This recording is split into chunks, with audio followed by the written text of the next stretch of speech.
안녕하세요. 매일 새로운 사연을 전하는 읽어주는 사연 라디오입니다. 구독과 좋아요, 많은 공유 부탁드립니다. 오늘의 사연 시작하겠습니다. 안녕하세요. 결혼한 지 8년 차 되는 주부입니다. 저한테 있었던 속 시원한 사이다 사연 하나. 저도 이렇게 여러분께 들려드리고 싶어 준비했습니다. 저는 5살 난 딸아이 키우고 있어요. 저는 어렸을 때 부모님과 함께 미국으로 이민을 가서 자란 교포이고요.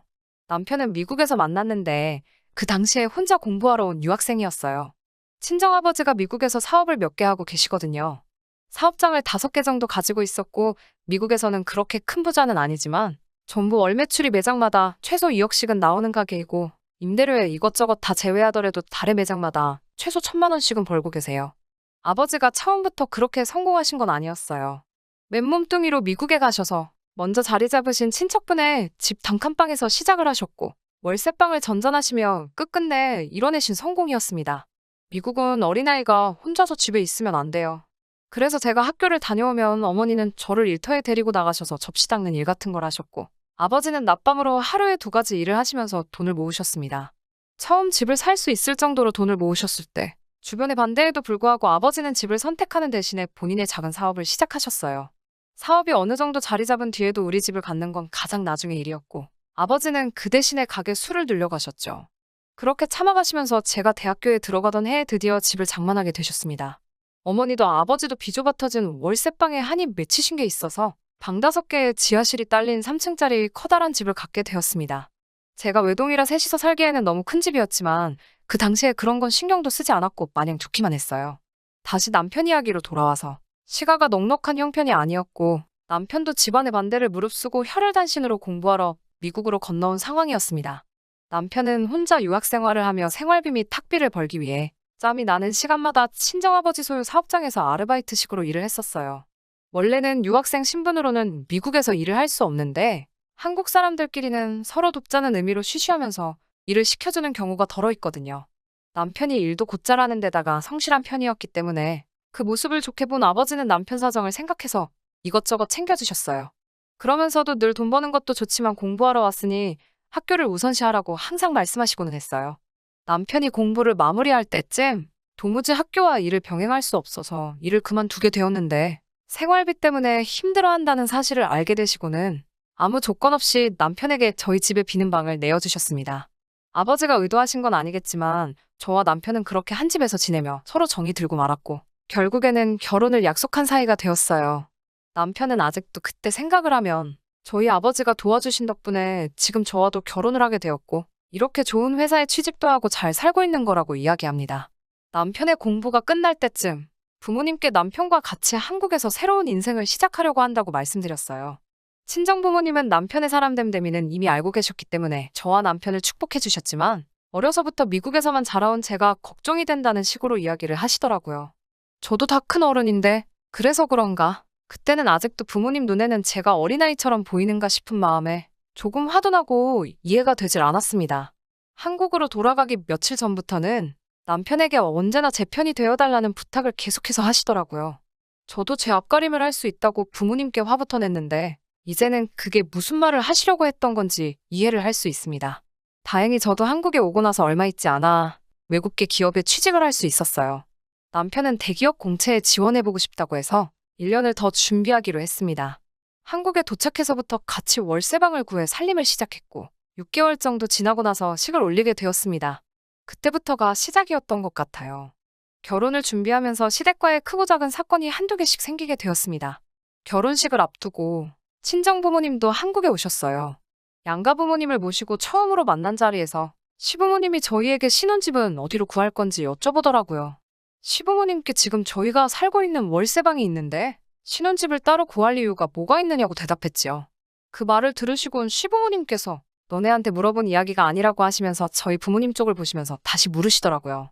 사돈네가 미국에서 사업을 크게 하는 걸로 알고 있는데 애들 월세방에서 정말 시작시킬 거냐고 아무리 그래도 집 한 채 정도는 해줘야 하는 것 아니냐고요.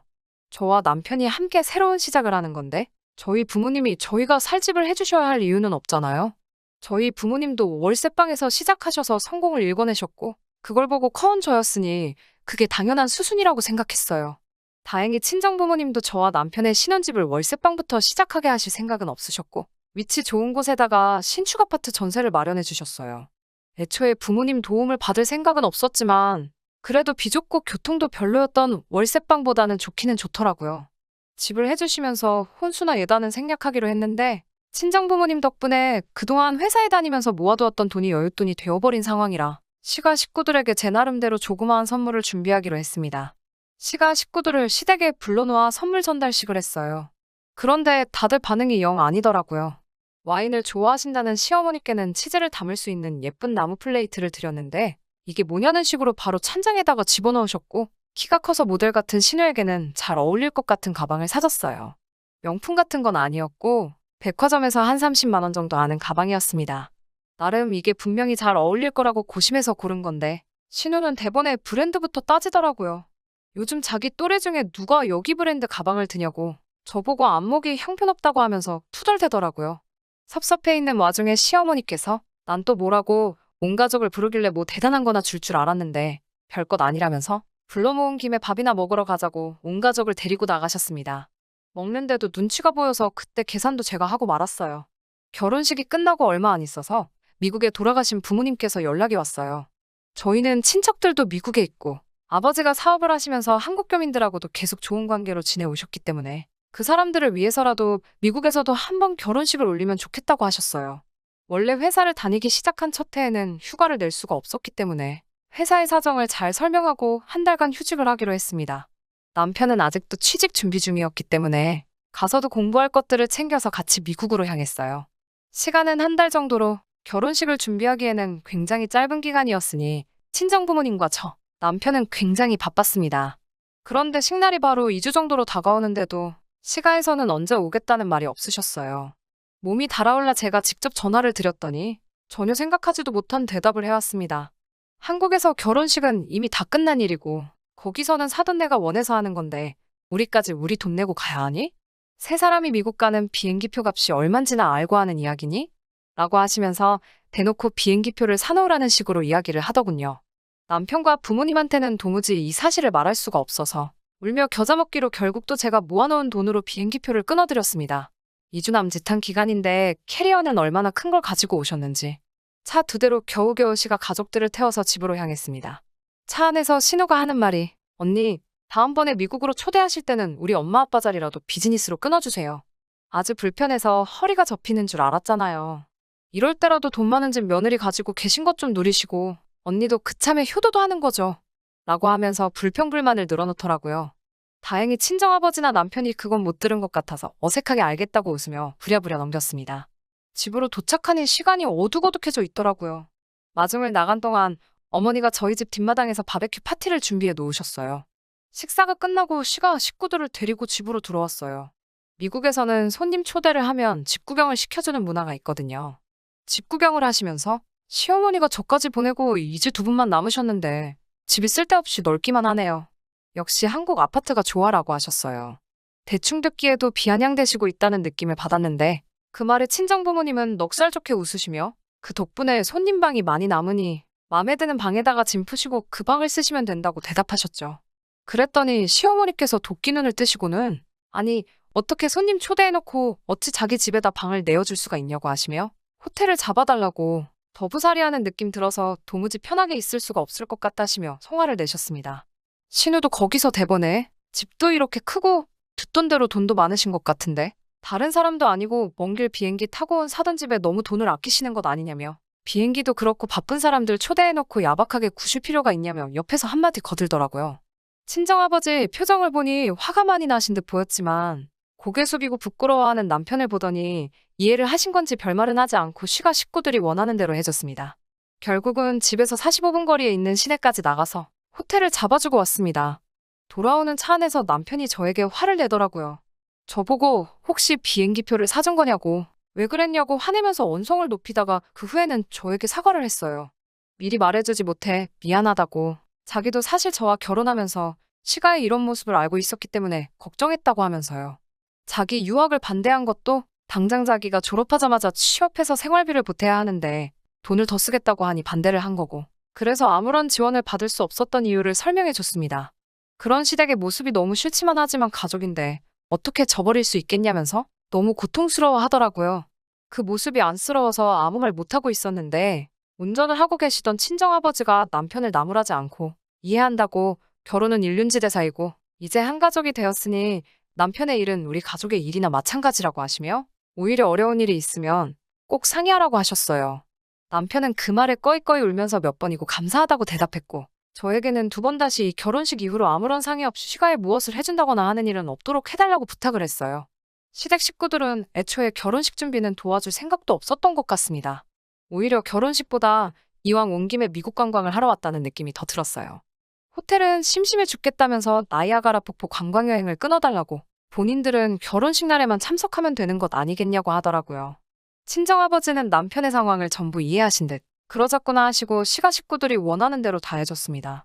그리고 그렇게 미국에서 결혼식을 끝내고 시가와는 최대한 접촉을 피해가며 두 사람만의 행복한 결혼 생활을 시작했습니다. 그리고 결혼 2년 차에 우리 가정에 축복이 찾아왔어요. 첫 아이를 갖게 된 거죠. 축복이가 태어나고부터 친정 부모님께서도 한국에 더 자주 드나들게 되었어요. 손주가 그렇게 예쁜지 계절마다 한 번씩은 꼭 나오셔서 손주와 시간을 보내고 가셨어요. 그에 반해 시가 식구들은 손주며 조카며 별로 관심이 없어 보이더라고요. 차라리 그런 무관심이 더 편했어요. 친정 부모님께서 생각보다 자주 한국에 방문을 하시게 되니 지낼 곳이 마땅치 않으셨는지 한국에 집을 하나 구입하셨습니다. 강원도에 있는 바다가 보이고 정원이 딸린 전원주택을 하나 구하셨어요. 손주 보러 오신 건데 집을 가까이 구하지 그랬냐고 물으니 은퇴하시게 되면 한국으로 여기민을 오시는 것도 생각하고 계시다고. 그때가 되면 공기 좋은 곳에서 조용히 살고 싶어 정한 거고 애초에 축복이를 보러도 워낙에 짧은 일정으로 오시니까 사실 계시는 기간 동안은 저희 집에 머무셔도 되니 문제가 없었죠. 부모님이 미국에 계신 동안 저는 그 집을 일주일에 딱 한 손님만 받고 주말에 제가 내려가서 정리하고 오는 식으로 펜션식으로 운영을 해볼까 하는 생각에 제 소셜페이지에 글을 올렸어요. 사업으로 크게 하려는 생각은 없었고 그냥 부수입이 생기면 좋겠다는 생각이었습니다. 그런데 그 글을 본 신우가 결혼 전에 친구들하고 추억여행을 한번 가보고 싶다고 자기가 그 집을 하루만 쓰면 안 되겠냐고 물어오더군요. 물론 무료로 말이죠. 평소에는 연락 한번 없다가 또 그렇게 자기 이속 챙길 거리가 생기니 얄밉더라고요. 말도 더 길게 하고 싶은 생각도 없고 거절해봐야 또 돈 많은 집 어쩌고 하면서 궁시렁댈 것이 뻔해서 그렇게 하라고 하고 열쇠를 숨겨놓은 곳을 알려줬어요. 제가 관리하기도 하고 지역이 워낙 멀기도 해서 보안상의 이유로 강원도 그 집에 현관문이 열리게 되면 현관문과 입구 쪽 카메라가 저에게 자동으로 전송이 되게 해놓았어요. 그런데 신우랑 같이 그 집을 찾은 사람은 신우가 말한 본인의 친구들이 아니었습니다. 신우가 어떤 남자와 단둘이서 집 안으로 들어가는 사진이 제 폰으로 전송이 됐어요. 심지어 그 남자는 결혼하기로 한 사람도 아니었고요. 친구랑 추억여행을 한다고 했으니 저는 처음에는 정말 친한 이성 친구겠거니 싶었죠. 남녀 사이에 절친이 될 수도 있잖아요. 하지만 신우가 그 집을 다녀간 다음 주말 청소하러 내려간 강원도 집에서 저는 경악을 금치 못했습니다. 신우가 그 집을 사용하고 나서 제가 직접 청소 같은 자잘한 관리를 한다는 사실은 생각도 못했는지 아주 말 그대로 난장판을 만들어 놓은 상황이었습니다. 주방 집기들도 다 꺼내놓고 설거지는 물론 음식 쓰레기조차 따로 모아놓지 않은 채였고 그로 인해 집안은 악취가 진동을 하더라고요. 속으로 욕을 겨우겨우 참아가면서 정리를 다 해놓고 방 정리를 하러 2층으로 올라갔습니다. 그런데 뭔가 이상하더라고요.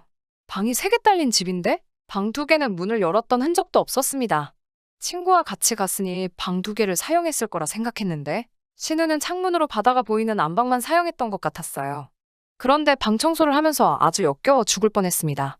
신우가 데려온 그 사람이 무슨 상대인지는 모르지만 그 방에서 두 사람이 서로 사랑한 흔적들을 온 방 안에다가 뿌려놓고 갔더군요. 치우다 여기저기 묻은 끈적끈적한 것들 때문에 도무지 참을 수가 없어서 신우에게 이게 무슨 경우냐고 전화를 했습니다. 신우가 대번에 거기에 언니가 왜 있냐면서 울고불고 난리더라고요. 제발 결혼할 사람에겐 말하지 말아달라고 빌면서 말이죠. 그래도 신우가 얼굴 하나만큼은 이쁜 편이라서 어디서 돈 잘 버는 남자를 물어와 결혼을 하게 된 것이었는데 실은 그날 같이 여행을 온 사람은 결혼할 사람과 만나기 전까지 사귀던 애인이었다고 하네요. 신우가 저에게 2번 다시 귀찮게 안 할 테니 제발 모르는 척 해달라고 이 결혼을 꼭 하고 싶다고 울며불며 필길래 그렇게 해줬어요. 결혼한 그 남자한테는 정말 미안한 일이지만 제 마음의 평화도 중요했기 때문에 그러기로 했어요. 그날 이후로 거리도 너무 멀고 돈 얼마 더 벌자고 모르는 사람들이 집을 사용하게 하는 것이 본전도 안 되는 것 같아 펜션식으로 운영을 하는 건 포기하기로 했습니다. 그 집은 그냥 한동안 빈집으로 내버려뒀어요. 그러던 어느 날 시부모님에게서 연락이 왔어요. 요즘 시국이 이렇다 보니 본인들 안전할 생각에 서울을 떠나서 살아보고 싶다고 하시면서 그 집을 내어달라고 하시더라고요. 집이 사람 손이 타야지 관리가 된다면서 자기들이 살면서 관리까지 해줄 테니 관리비 명목으로 돈도 조금씩 내놓으라는 식으로 말하셨습니다. 친정부모님이 오셔도 거의 저희 집에서 같이 머무시는 것도 다 안다며 너는 뭐가 그렇게 불만이라 시부모인 자기들한테 빈집 내어주는 게 그렇게 아까운 게냐며 치사하다고 따지시더라고요. 막무가내로 본인들이 거기서 살겠다고 하시는 말에 끝까지 안 된다고 대답했습니다. 미국에도 그렇게 큰 집이 있으면서 저희 부모님 보고 아주 사치스럽고 허영심이 보통이 아니라며 욕심이 아주 많다며 비아냥대셨어요. 그 집은 결국 사람 손이 안 타서 폐가가 될 거라며 안 좋은 말들을 퍼부으시더라고요. 그냥 또 한바탕 저만 욕먹고 끝나는 일인가 싶었는데 어느 날 제 핸드폰으로 강원도 집에 문을 따고 들어가고 있는 시부모님의 사진이 전송이 되더라고요. 어이가 없었습니다. 상황을 보아하니 이제 더 이상 저를 귀찮게 안 하기로 약속했던 신우가 그래도 거기서 하루 지내봤다고 제가 그 집 열쇠를 어디다 숨겨놓는지 뭐 그런 것들을 다 말해버린 것 같았습니다. 제 핸드폰으로 사진이 전송되도록 보안 시스템이 되어 있다는 건 아직도 상상을 못했는지 제 허락도 없이 몰래 강원도 집에다가 아예 살림을 차리시더군요. 현관문을 열었다 잠궜다 들락거리실 때마다 제 핸드폰으로 계속 그 모습을 봐야 하니 나중에는 화가 너무 나서 못 참겠더라고요. 남편에게 이 사실을 말하자 남편이 대번에 제 편을 들어줬습니다.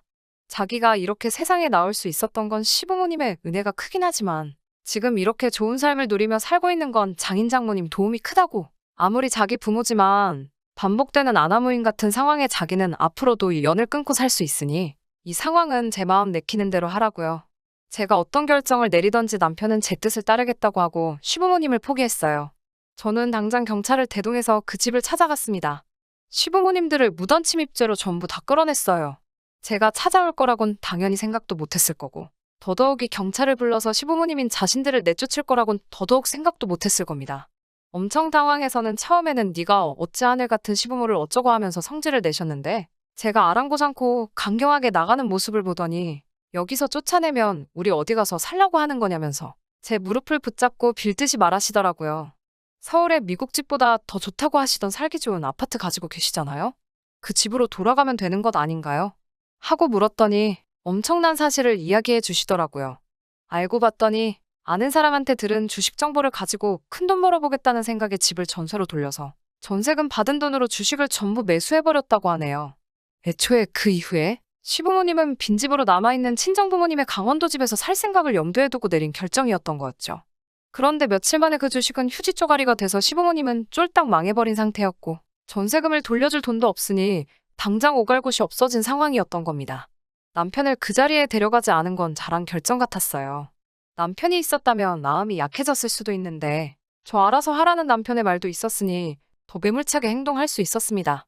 시모에게 그건 제가 알 바 없고 제 허락 없이 여기 계시면 무단 주거 침입이고 여기서 지금 짐 안 빼고 계시는 건 퇴거불응이니 법대로 하면 징역까지 살 수 있다고 으름장을 놓았어요. 여기서 사는 건 절대 허락 안 해줄 생각이니 신은혜로 가시는 게 어떻겠냐고 말했죠. 결국 시부모님들은 짐을 빼서 결혼한 신은혜로 향하셨고요. 그날 신우는 대번에 어떻게 사람이 그럴 수가 있냐고 하면서 저보고 마음 고쳐먹고 상황이 이런 상태이니 가족이 돕는 게 당연하다고 시부모님께 그 집을 양보하라는 식으로 저를 훈계를 하더라고요. 여기서 끝낼까 했는데 더 이상 봐줄 수 없었습니다. 신우에게는 저보다 더 가까운 가족이시니 응당 신우가 모시는 게 맞지 않냐고 한마디 했어요. 옆에 있던 남편도 이제 자기의 손을 떠난 일이고 무조건 제 결정에 따르고 이 상황을 후회하지 않을 거라고 저에게 용기를 북돋아 주더라고요. 남편의 말이 끝나자마자 저는 신우의 남편에게 연락을 했어요. 신우가 결혼 직전에 몰래 만나던 애인과 그 집으로 미롤 여행을 다녀왔다는 사실과 함께 그때 찍힌 사진을 보내줬습니다.